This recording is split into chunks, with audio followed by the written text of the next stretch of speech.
Today is July 5th, 2024, better known as the day after the 4th of July. And we welcome you to our Chapter 49 podcast.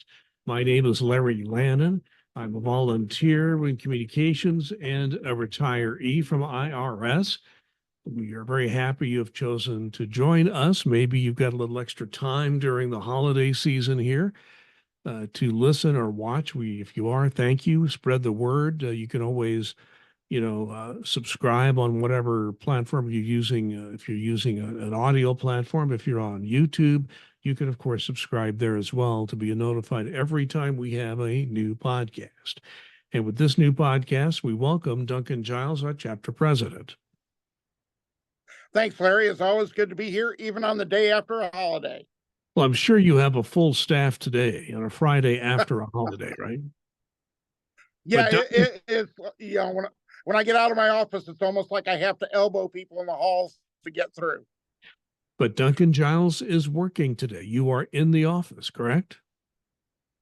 That is absolutely correct. Yeah. My wonderful wife had to work today, even though her company's on a shutdown. She had to go in for some work. So I said, well, I'll go in and work as well. So here I am. I don't know about you, but July 4th brings, it's New Year's Day and July 4th brings up the fireworks. Now, I don't know about you, but I do believe my entire neighborhood has been loaded up with fireworks and they shot them all off last night. We've been getting them for a couple of nights, but yeah, last night seemed to be in between the storms, the crescendo, so to speak. But I'm sure they'll still have some left for tonight. I'm afraid you're right, but no, it's true. We did have a couple of rounds of showers in central Indiana on the 4th of July, but other parts of the country were again having tremendous heat. So we all hope you took care of yourself if that was the case. Let's get down to business here. There's something that's been going on in what we used to call accounts management. I think today it's called taxpayer services. Tomorrow, we're not sure what name we will give it, but that's where people get help from the IRS, mostly on the phone, but also in person and some other ways. So with taxpayer services, that part of IRS, particularly the phone operation, has been undergoing a proof of concept. I'm going to let you explain how it works. But the bottom line for NTEU was we thought that it was a very bad way to evaluate employees. What internally is called handle time, which is how long it takes to get a telephone call completed from beginning to end. And you can talk more about that. We never thought that was a good way to evaluate employees because the length of a telephone call can vary widely depending on what that taxpayer needs and what you need to do for that taxpayer. So we'd always felt that the good service was the most important thing. If people are taking too much time, that's understandable, but to just use the rote data of how much time you're spending, we never thought was a valid way to evaluate people, all the different elements that go into an employee's evaluation. I think it was 2015, the idea came up. It's this proof of concept has been going on for a few years, and NTEU has finally convinced the management to put this whole thing to an end. So my question to you, Duncan, first of all, explain what this proof of concept was about and why NTEU is very happy that it's over. Yeah, thanks, Larry. In taxpayer services, formerly W&I, in accounts management, like you said on the phones, several years ago, they decided that, well, people in the service center are, under measured data. Basically, they want to see, how many returns you do an hour, inputs, things of that nature. Hey, it'd be a wonderful idea to turn this onto the phones because that way we could track that. And so they came up with one of IRS's favorite terms, which is proof of concept, which means we're going to run this test for an unknown period of time and see if it works. And usually there's a predetermined answer as to whether it's going to work. In the past in the IRS, I will say under Commissioner Werfel, it's been much better. But in the past in the IRS, the decision on whether proof of concept was going to work was predetermined regardless of what the data said. Well, this particular proof of concept was let's take these calls and measure them. How many calls can a person do an hour? Which was a simply absolutely ridiculous thing to do at the time. And I talked to executives at the time and told them how bleeping stupid this was. I'll leave it at that. Because of the fact, if you're timing somebody on a call, basically we want to help the taxpayers. We want to make sure they get the complete answers that they need, whatever branch of service you're in, the service you're in. You want to make sure that it's, everything is complete. They understand what's going on, what's going to happen, what needs to be done, so on. Well, if you're timing these types of conversations, or in this case, calls, they're the only incentive people have that are working and doing this is, I need to get through this as quickly as possible. So they're going to rush through these types of calls. And of course, at the time of proof of concept, they were saying, oh no, they won't rush through these. We'll be fair in our judgments and it'll work out just fine. I believe this was the same thing that they said about the Hindenburg right before it landed in New Jersey. Everything will be fine. It's one of those things where it was just destined to fail. And everything that NTU had said back then proved true over the years, that those sites that were doing this in the particular groups, the appraisals did go down because they weren't meeting these particular metrics, which were predetermined by analysts at a national office level. And, they would get tougher and tougher as, depending upon what area. And as you so accurately stated, every phone call is different, because somebody can call in saying that their issue is this. And once you get talking to them, their issue isn't X, it's Y and Z. So the call can take much longer than, it's a refund call. Well, actually, it's not a refund call. It's a call that I haven't filed my tax returns. What do I need to do so I can get my refund? It's not simply, where's my refund at? So there are so many different variables in this type of thing. And I want to give a credit to IRS leadership that finally listened to National Treasury Employees Union leaders in DC, as well as the chapter presidents that were impacted, that said, this is not working. It's a bad idea. We need to end this now. And so they've finally done away with this. I mean, IRS has other jobs where the measurements are done, as you said, the people who actually process tax returns. Now, that's a pretty rote thing you do. You take the return and you input the information. And that isn't nearly as pervasive as it used to be with the electronic filing revolution, but there are still paper returns that have to be input. That's one way. I mean, there's maybe some good reason for that. But you just imagine revenue agents with their time on case. You've got revenue officers and the amount of time they spend on each of their individual collection cases.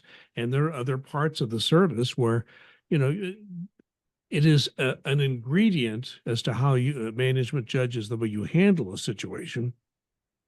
But to say a rote amount of time is too much, that's, I think, where the problem came in. Am I accurate on looking at it that way?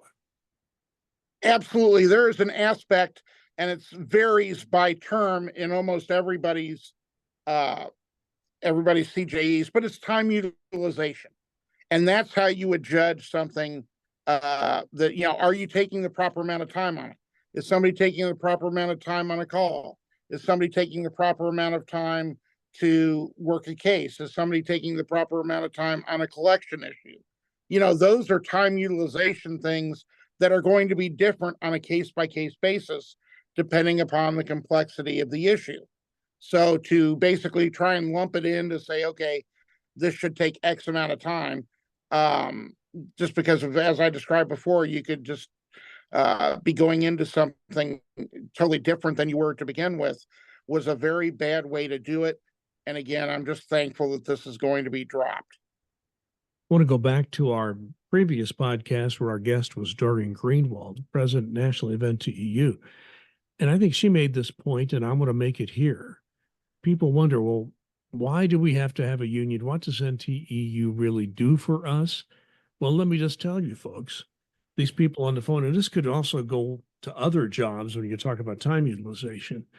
Had there been no union, this whole thing would have likely been implemented, and you would see evaluations be reduced for no good reason.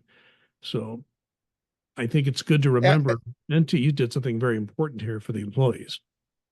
Yeah, and that's what NTU does each and every day at the national level. Doreen and her team, Ken Moffitt, Dan Casper's our head of field office, down to the field offices, down to the chapter leaders across the country, to the stewards, all sit there and try and, when we see things that we know aren't working, aren't going to work, or can be improved, we're speaking up on those on behalf of the employees we represent to try and make not only the IRS better, but make the work life better for the employees. And in this case, the work life is going to definitely improve. There's going to be a lot less stress, and they're going to be measured as they should be, not as some predetermined number. So again, we want everybody to know that even though you were not a part of proof of concept, it only affected those people, that had this been implemented service-wide, this would have had a major impact on the way you're evaluated on the telephone and could have migrated to other jobs if the management decided they wanted to start doing this. We don't think that simple amount of time you spend on a, for instance, telephone call, all telephone calls are not created equal. As Duncan mentioned, you might come in on a refund line and it turns out the question is much more complicated than a simple refund question. Let's move on to something else. There is something that people need to be aware of who work for IRS, and that's the fact that, again, NTEU, this goes back to the late 80s, has negotiated an awards program. It's been around for a long time. It's changed. Not all the changes have we at NT liked, but at least we've been able to keep this program alive when the management threatened to pull it all together. Duncan can tell you more about that. He's been involved at a very high level in that situation. But when you have an awards program and you know what your evaluation is, if it looks like you're going to be eligible for award or you're in the game for an award, there are elections you may need to want to make. And the deadline to make an election for the coming award, so the awards usually come in what, November, December, right around that's when you actually receive the awards, but they have to be processed. So by the end of July, if you make any elections available to you, they have to be in by the number one, to explain the elections available and how one would make an election on an award if one chose to do so. Yeah, basically, when you get your appraisal, you're making a award choice.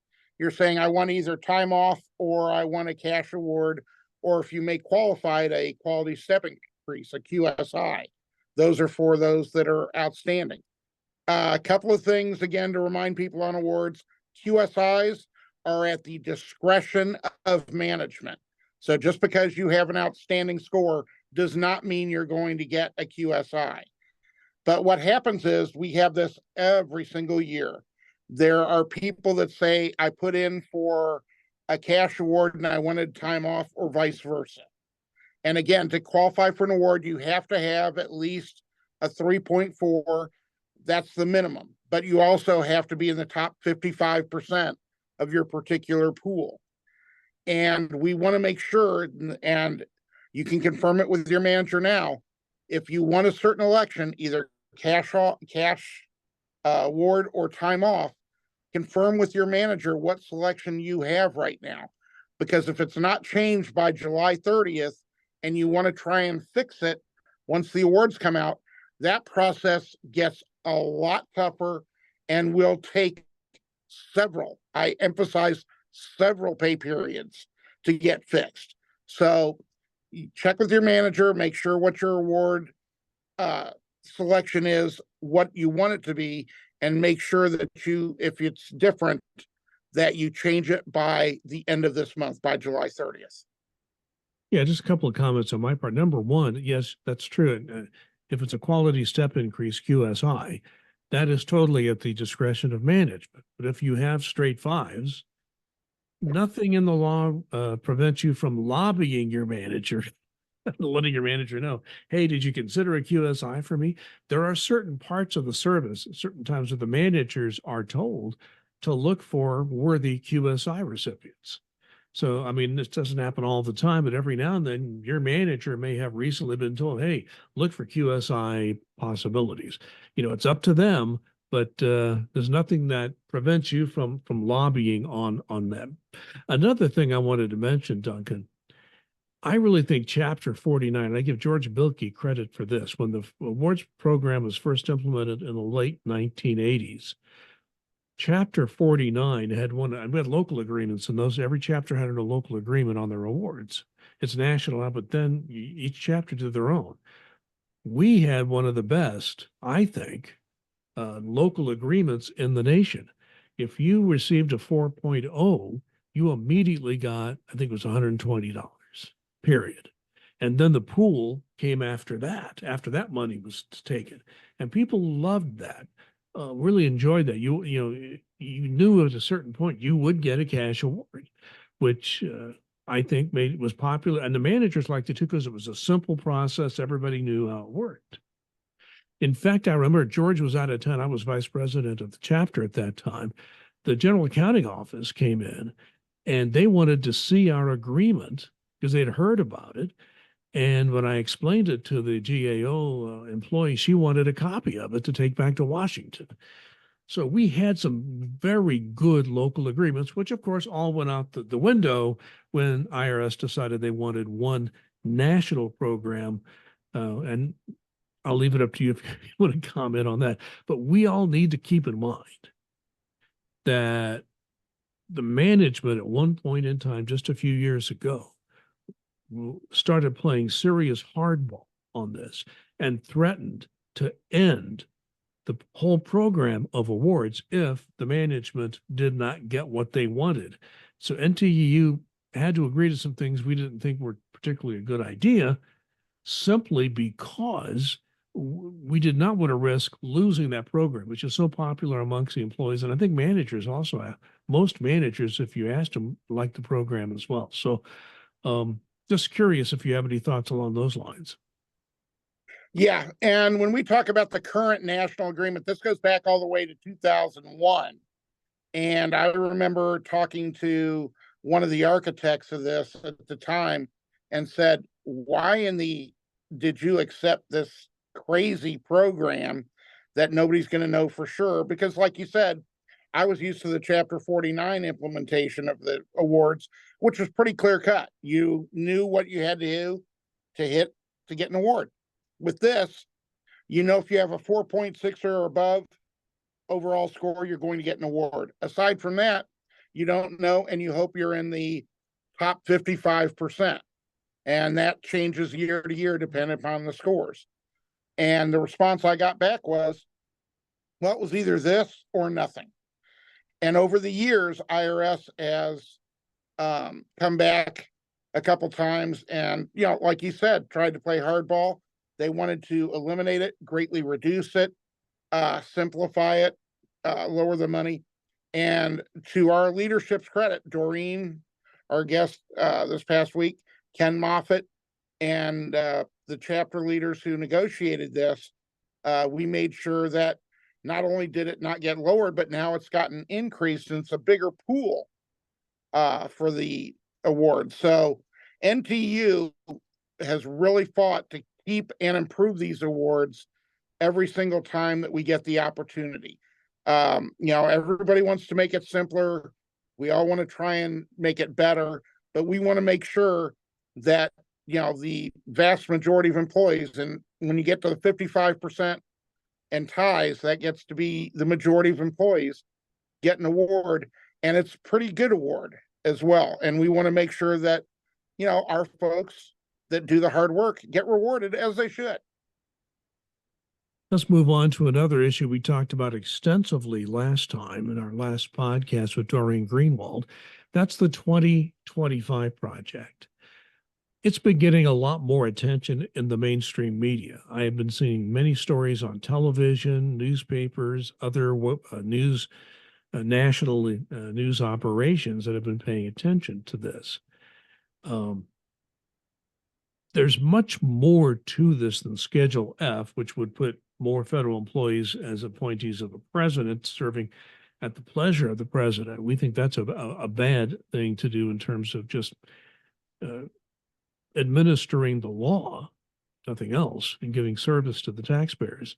We think this would have a bad impact on the public and just in many different ways. Right now, it's what I find interesting about this right now is that the Heritage Foundation, which is like a conservative think tank, which has aligned themselves with Donald Trump, the likely nominee for the Republican Party, they've been trying to tie their proposal, this 2025 project, with the Republican Party. But there's, for example, if you look at that whole proposal, they want to do away with IVF totally, in vitro fertilization, a very popular program has provided children for many people all across the United States, giving people who cannot bear children hope they can have one or more children. And they want to do away with this. This is just another example. This is not a proposal that's particularly popular if you look at public opinion polls, for example. It's not even a close call. So I think we need to stay on this. We're going to talk about this often on this podcast. It's getting a lot of attention from our national union. And then I think it deserves attention, not just for the civil service proposals that we think are a bad idea. We think there are a number of unpopular and frankly undemocratic, with a small d, undemocratic ideas in this proposal, which I don't happen to think are a good idea for the nation. Do you have any thoughts on this, Duncan? Oh, do I have thoughts on the 2020 Project 2025? Yeah, as you mentioned, yeah, there are things. The Schedule F, as we talked about last week with Doreen, eliminating collective bargaining, to eliminate unions in the federal workforce, make all federal employees at will, because that's one of the things I love to hear. Well, you can't fire a federal employee. That's BS, plain, pure, and simple. You do the work, you document it, you absolutely can, and it happens every day. But yeah, it goes much further. They want to reduce Social Security benefits. They want to cut Medicare. They really want to take a big hammer to SSI, Social Security Disability. So there are a lot of things outside of this, and that's why we urge everybody to take a look at the information on Project 2025, because I find it quite scary, to be honest with you, some of the proposals that are in here. And I think the vast majority of the American public would as well. And if you can find it on YouTube, look at that John Oliver piece on 2025 and Schedule F. It takes a funny way of looking at it, but it still explains it to people in a way that, because they're using comedy, which can kind of stick with the general public, even though we're concerned. I think what we're saying is there's more in this than just bad news for federal workforce and people who depend on the federal workforce. Duncan, there's been recent testimony from the Attorney General Merrick Garland, and he made some very specific comments about threats being made. I mean, there are a lot of threats being made against a lot of people, a lot of public figures, even, but just a lot of people involved, even if they're just members of the public serving on a jury, sadly. Some of those people are getting threats. But we are seeing more threats against federal employees. It's sad to see this. What kind of job do you think IRS does in protecting employees and reacting when a threat is issued to an employee? Yeah, according to Attorney General Garland's testimony, these have been really on the increase. And we're talking, I'm coming up to, I'm over 29 and a half years in my service here with the IRS.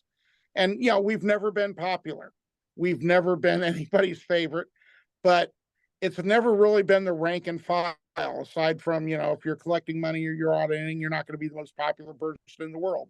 Yeah, that's understandable. But now it's almost like any possible interaction with the public can be taken wrong, and that people can go off on federal employees for something that would have been not even raising an eyebrow 10 or 15 years ago. So at the IRS, I know that we have, we recommend to employees all the time, if there is an issue, if somebody's being threatening to you, absolutely contact TIGTA, the Treasury folks who do our Treasury internal affairs, so to speak. They want to know about these kind of threats. They need to know about these kind of threats to make sure that you're protected. Our criminal investigation division also looks into these types of things, depending upon the type of situation. So the IRS takes these kinds of threats very seriously. They know how hypercharged some of the public can be, and they want to make sure that their employees are looked after. Now, is everything going to be as secure as everyone wants? No.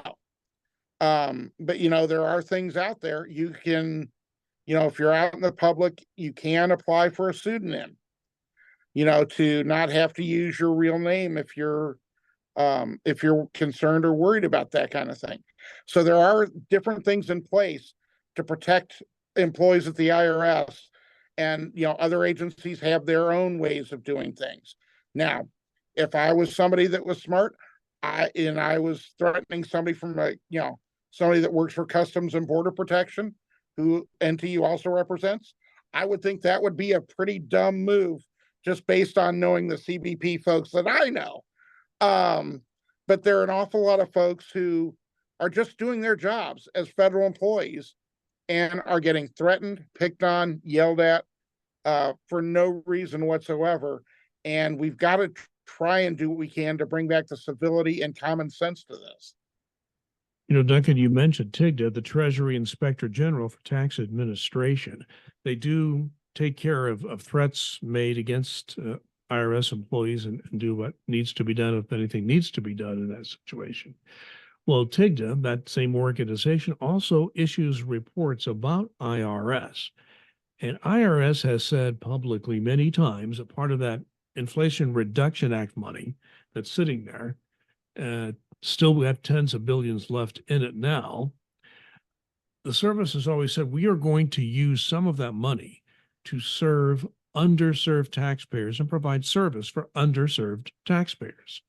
Well, TIGTA did a report, and the report says, yes, the IRS has said this, but at the same time, the IRS does not have a definition of what an underserved taxpayer would be.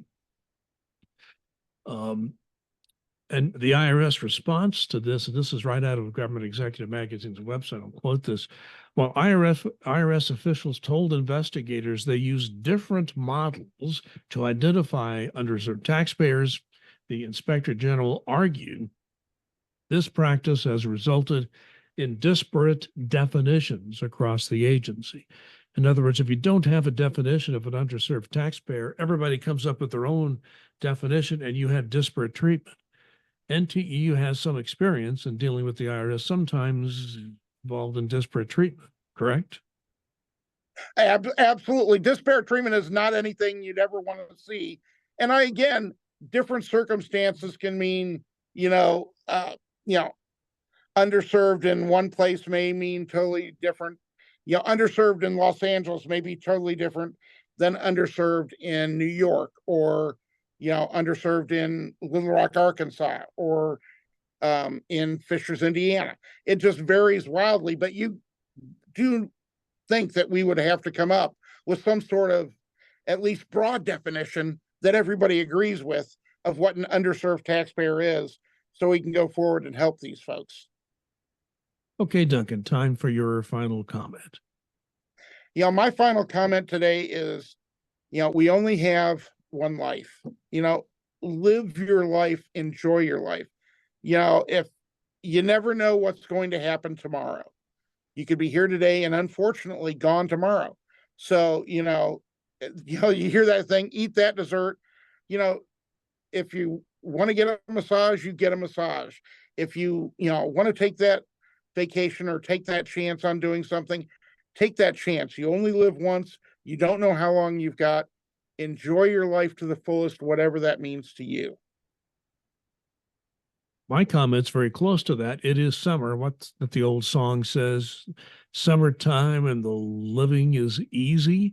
Well, yeah, it is, unless it's too hot or you have thunderstorms or something like that. Where Duncan and I live in central Indiana, we've had a lot of rain, so we haven't been hot, but parts of the country have been very hot. So enjoy yourself, but be careful, you know, stay cool and hydrate yourself while you enjoy the summertime. And my name's Larry Lannan, and Duncan Giles joined me. And we thank you for being here with the Chapter 49 podcast. Please be safe and be kind.